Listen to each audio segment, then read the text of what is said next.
बात 11वीं सदी की है। राजा प्रसेनजीत ने बहराइच के राज्य की स्थापना कर ली थी। ये एक संपन्न राज्य था। अवध गजेटियर के अनुसार बहराइच के महाराजा प्रसेनजीत के घर 990 ईस्वी के माघ माह की बसंत पंचमी के दिन एक पुत्र ने जन्म लिया। पिता ने पुत्र का नाम सुहेल देव रखा। आगे चलकर महाराजा सुहेल देव ने अपने साम्राज्य का विस्तार पूर्व में गोरखपुर और पश्चिम में सीतापुर तक किया। महाराजा सुहेल देव का वर्णन फारसी में लिखे ऐतिहासिक उपन्यास मीराते मसूदी में भी विस्तार से मिलता है। उनकी वीरता से प्रभावित होकर गोंडा, लखनऊ, बाराबंकी, फैजाबाद, उन्नाव, गोला और लखीमपुर के राजाओं ने उन्हें अपना महाराजा घोषित कर दिया।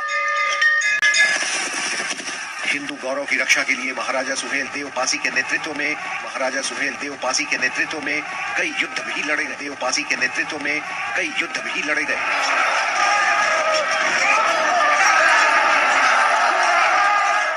बहराइच के लिए गौरव का विषय थे और बहराइच जनपद दो लोगों के लिए जाना जाता है। एक तो महाराजा चलारी नरेश बलभद्र सिंह जिन्होंने अंग्रेजों से लुआ लिया, और दूसरे महाराजा सुहेल देव जिन्होंने मुस्लिम आक्रांताओं से बहुत बहादुरी के साथ लड़ाई लड़ी।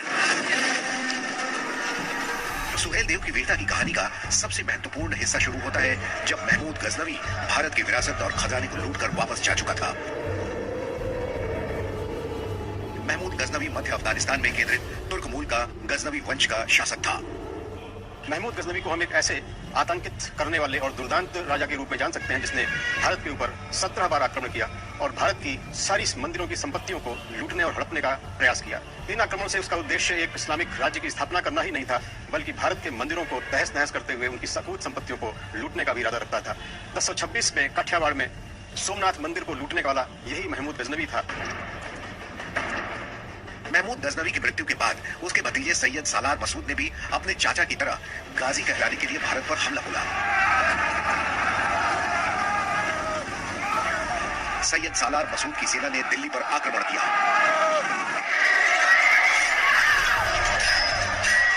दिल्ली की तरफ से लड़ाई करते हुए कन्नौज इत्यादि को फतेह करता हुआ बाराबंकी में जो सप्तऋषि आश्रम है, जिसको बाद में अपभ्रंश होकर के सतरिक हुआ, वहां आक्रमण किया और सब जगह आक्रमण के साथ लूटपाट। और दूसरा इसका उद्देश्य था या तो मुस्लिम धर्म अपनाओ या मरने के लिए तैयार हो जाओ। अब अगले पड़ाव थे हिंदू धर्म के केंद्र अयोध्या और वाराणसी। सालार मसूद की विशाल सेना ने क्रूरता और कत्लेआम कर दहशत फैला रखी थी और इसी वजह से मेरठ, बुलंदशहर, बदायूं, कन्नौज के राजाओं ने लड़ने के बजाय सैयद मसूद के साथ संधि कर ली। कई राजाओं ने इस्लाम तक कबूल कर लिया था। एक राजा टिपराहा, उनका जंग बहादुर सिंह थे, जिन्होंने बाद में अपना नाम बदल करके ठाकुर मोहम्मद अली रख लिया। नानपारा के राजा, जिन्होंने अपना नाम परिवर्तित करके सादात अली रख लिया। तो ये गद्दार मानसिकता के राजा थे जो कन्वर्ट हो गए थे, अपने राज्य को बचाए रखने के लिए उनकी शरण में चले गए।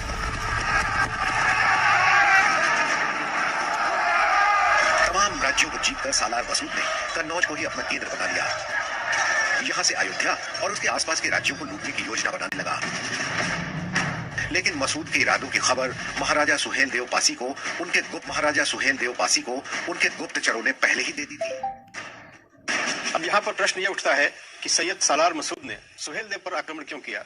बहराइच में उसके आने का क्या उद्देश्य था और वो किस प्रकार बहराइच को विजित करते हुए अयोध्या पर आने की इच्छा रखता था? इस कहानी को जानना नितांत आवश्यक है, जिससे कि हम ये जान सकें कि सुहेल देव ने अपनी वीरता का परिचय किस प्रकार। तमाम राज्यों को जीतकर सालार मसूद ने कन्नौज को ही अपना केंद्र बना लिया। यहां से अयोध्या और उसके आसपास के राज्यों को लूटने की योजना बनाने लगा। लेकिन मसूद के इरादों की खबर महाराजा सुहेल देव पासी को उनके गुप्तचरों ने पहले ही दे दी थी। अब यहाँ पर प्रश्न यह उठता है कि सैयद सालार मसूद ने सुहेल देव पर आक्रमण क्यों किया? बहराइच में उसके आने का क्या उद्देश्य था और वो किस प्रकार बहराइच को विजित करते हुए अयोध्या पर आने की इच्छा रखता था? इस कहानी को जानना नितांत आवश्यक है, जिससे कि हम ये जान सकें कि सुहेल देव ने अपनी वीरता का परिचय किस प्रकार और क्यों दिया। दूसरी तरफ आने वाले खतरे से सुहेल देव सतर्क थे।